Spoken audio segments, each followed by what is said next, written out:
veux transmettre quelque chose au reste de l'humanité, si tu décides de transmettre, ça fera partie de notre patrimoine et ça sera aussi important que les pyramides de Gizeh ou la Joconde dans notre patrimoine universel. Pourquoi? Parce qu'une vie humaine, c'est une œuvre d'art. Alors l'idée du projet Eternesia, c'est à titre personnel, associatif, ça n'a rien à voir avec le monde professionnel.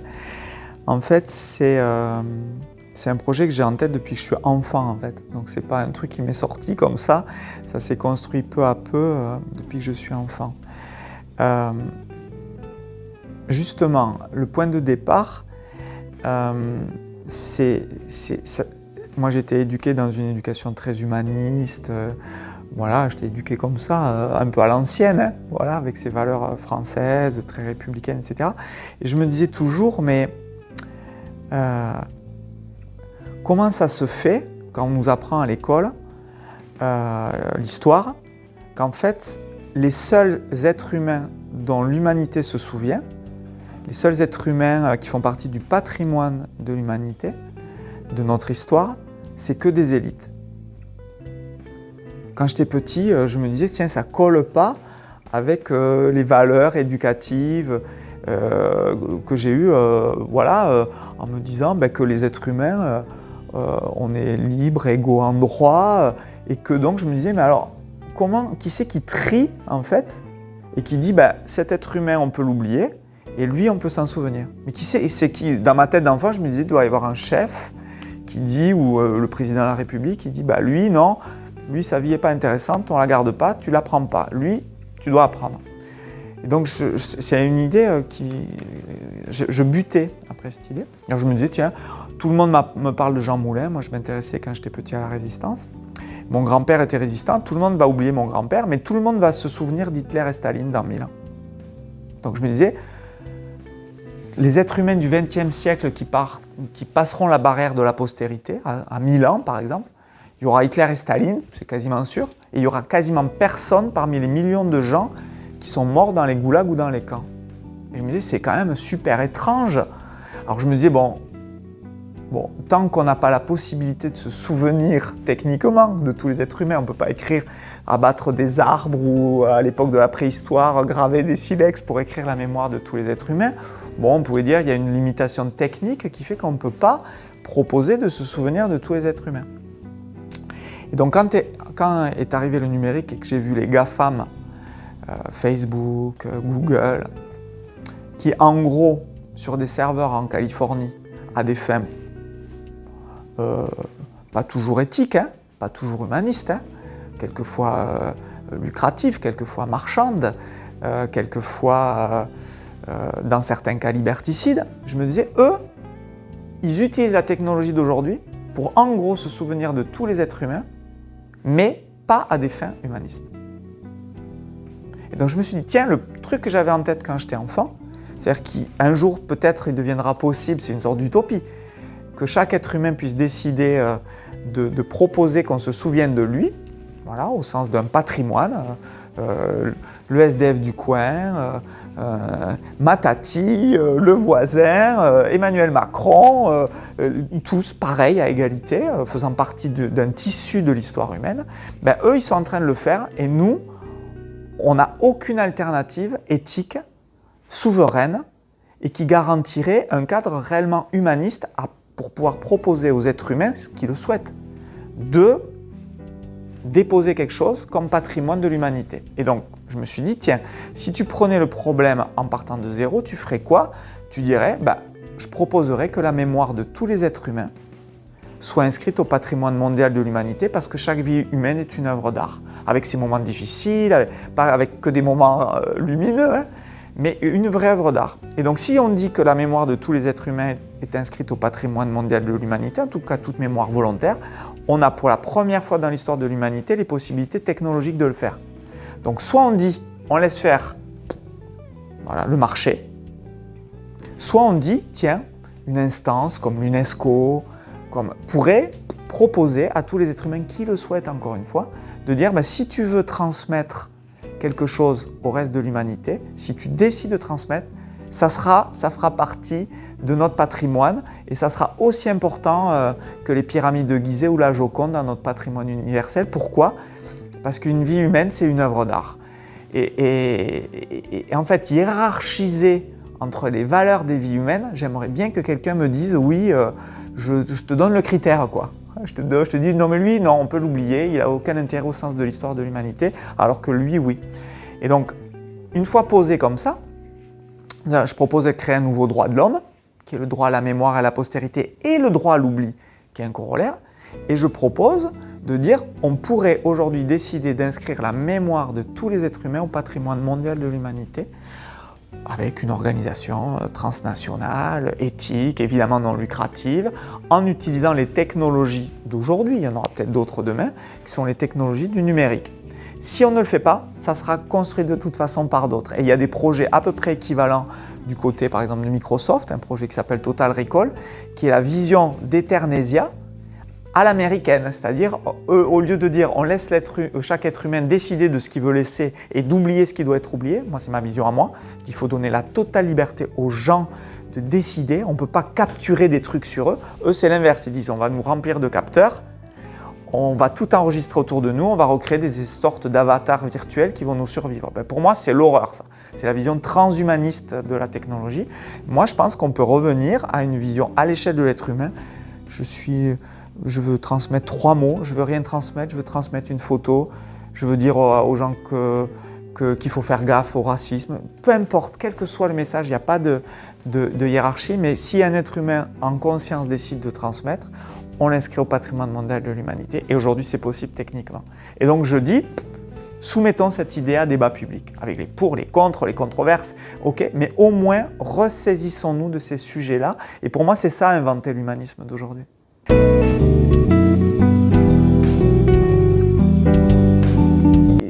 En fait, ce que je crois, c'est que, à nouveau, pour moi l'humanisme,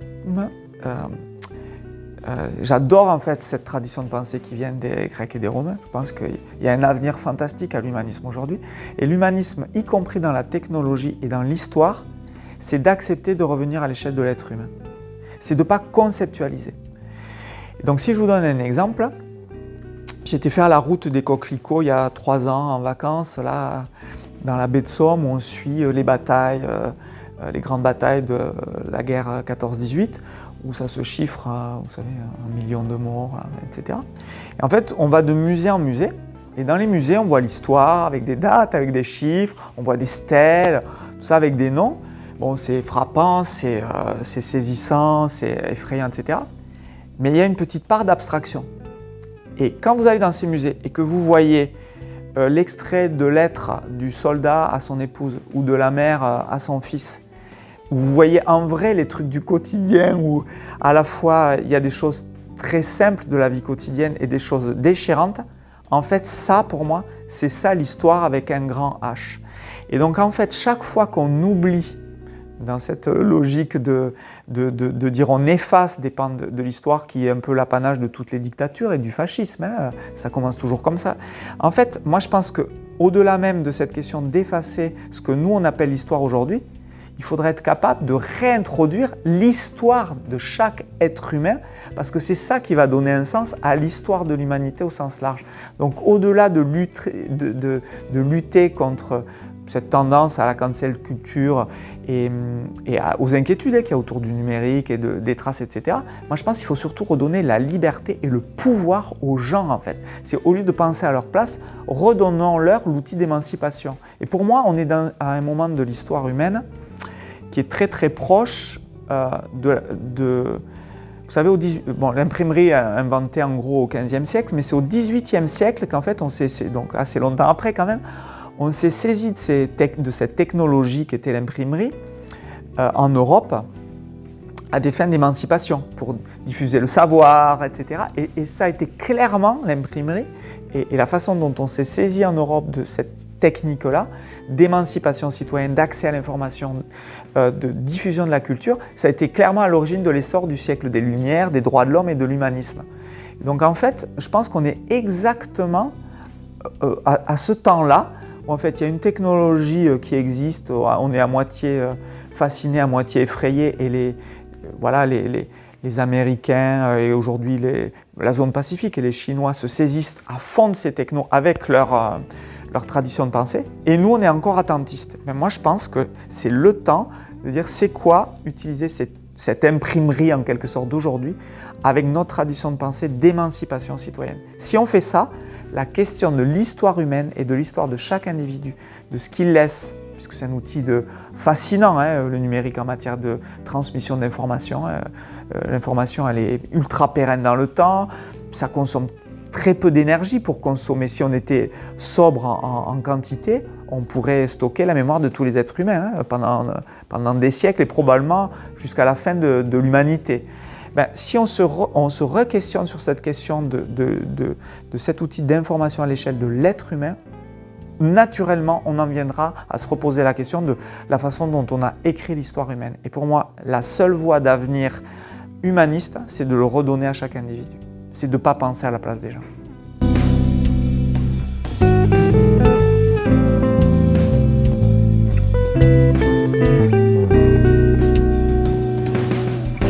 Non, je ne connaissais pas, mais je trouve ça magnifique. Mais vous savez, en fait, le gros piège, le gros piège, c'est d'opposer la technologie et de l'opposer et de dire la technologie, c'est le lieu du vice et le refus de la technologie serait le lieu de la vertu. En fait, le feu, c'est les deux. L'imprimerie, c'est les deux. Le numérique, c'est les deux. Et donc moi, ce que je pense, c'est que c'est super de revenir à des initiatives comme ça. Voilà, il y a plein de façons de transmettre, il y a plein de façons de réhumaniser les choses, les transmissions d'êtres humains. Il y a plein de façons de se transmettre par culture orale, par des regards. Il y a plein de façons de transmettre. Mais n'abandonnons pas le champ de la technologie à d'autres traditions de pensée que la tradition de pensée humaniste. La tradition de pensée humaniste, c'est aussi le progrès. C'est aussi tirer parti des technologies d'une époque. Et en fait, c'est là-dedans que je milite. Mais si aujourd'hui, comme dans la légende du roi Midas, je crois, il existait des roseaux qui, avec les mouvements de la brise, racontaient l'histoire des êtres humains, hein, moi je vous dirais, plantons des roseaux. Le numérique m'importe peu. Mais en tout cas, ce que je veux dire, c'est... comment dire ? Pour moi, il y a deux grandes formes de lâcheté. Il y a la lâcheté qui consiste à se soumettre à un modèle qui n'est pas le nôtre, et donc qui consisterait à dire je suis collaborateur d'une technologie qui est une technologie liberticide. Ça, c'est une forme de lâcheté. La deuxième forme de lâcheté, c'est de dire je m'extrais du monde réel et je ne veux pas mettre les mains dans le cambouis du combat du réel. Or, le combat du réel, en fait, il va se faire aussi avec les technologies. Et en fait, moi, ce que j'adorais, c'est que tous les gens qui sont un petit peu effrayés de ça en France, en Europe, qui mènent des initiatives alternatives, de retour à des choses simples, donc qui ont exactement la même tradition de pensée que moi, ils ne laissent pas se gagner la bataille de la technologie par d'autres. Qu'on soit aussi à allumer des contre-feux avec notre modèle, notre tradition de pensée, pour que globalement, en fait, on ne soit pas dominé. Et en fait, moi, je crois à ça. Et donc, cette question de se remobiliser sur ça, quand je vous citais le XVIIIe siècle, on était des progressistes. Donc, et moi, je crois à ça. Et voilà.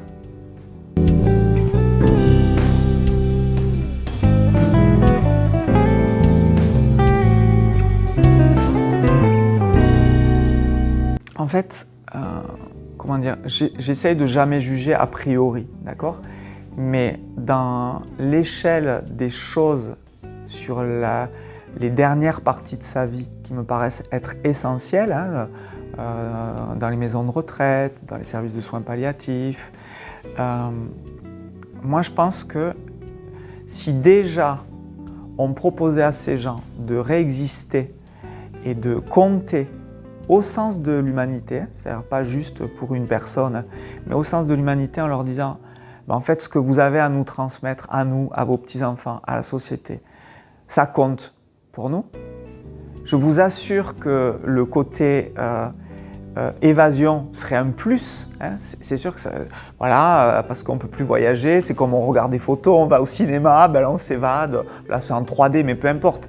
Mais je pense que revenir à ce sens de qu'est-ce que ça signifie avoir été vivant et bientôt mourir, je pense que rester vivant jusqu'à la dernière seconde, c'est aussi se dire qu'on a donné du sens jusqu'à la fin de sa vie. Et pour moi, la question de la transmission écoutée par d'autres gens, et il y a plein d'initiatives d'ailleurs qui vont dans ce sens avec des écrivains publics qui vont dans les EHPAD, pour moi ça, dans l'échelle des priorités pour vraiment redonner le sens de ce que c'est qu'être un être humain jusqu'à la dernière seconde de sa vie, ça serait encore une échelle de priorité supérieure. Vous voyez, pour moi, il y a un côté qui est un côté ça fait du bien de voyager, ça fait du bien d'aller au théâtre, ça fait du bien d'aller au cinéma, ça fait du bien de prendre l'air, ça fait du bien d'aller, si on ne peut plus sortir et qu'on est cloué, de voir quelque chose qui nous rappelle les souvenirs dans un casque de réalité virtuelle. Mais pour moi, c'est encore plus essentiel et c'est encore plus rassérénant de dire j'ai donné un sens à ma vie, j'ai pu transmettre, j'ai reçu de plein de gens, j'ai vécu, j'ai aimé, j'ai travaillé et en plus à la fin j'ai aussi transmis. Et ça, cette partie de transmission, elle s'échappe pour beaucoup de gens. Donc c'est pour ça que ça, pour moi, ça serait une vraie priorité humaniste aujourd'hui. Et la technologie, ça serait un outil au service de ça. Vous voyez, là, il y a plein d'initiatives qui se passent dans les services de soins palliatifs avec des écrivains publics qui vont recueillir les mémoires pour écrire ne serait-ce qu'un livre de vie pour transmettre à la famille. Pouvoir dire ensuite à la personne est-ce que vous accepterez qu'une partie soit publique parce que vous avez parlé à un moment donné, je sais pas quoi, j'en sais rien, d'un fait d'histoire particulier qui pourrait quand même être vraiment édifiant pour les générations futures parce que vous avez connu les attentats de Charlie Hebdo, parce que vous avez connu un fait d'histoire très particulier d'immigration, parce que vous avez connu une histoire de la construction de toute je sais pas, une industrie aéronautique à Toulouse, etc. Recueillir en fait ces témoignages de ces gens et pouvoir les proposer ensuite, de les transmettre, que ça fasse partie du patrimoine, moi je me dis mais il y a un boulevard gigantesque de réinventer l'humanisme d'aujourd'hui.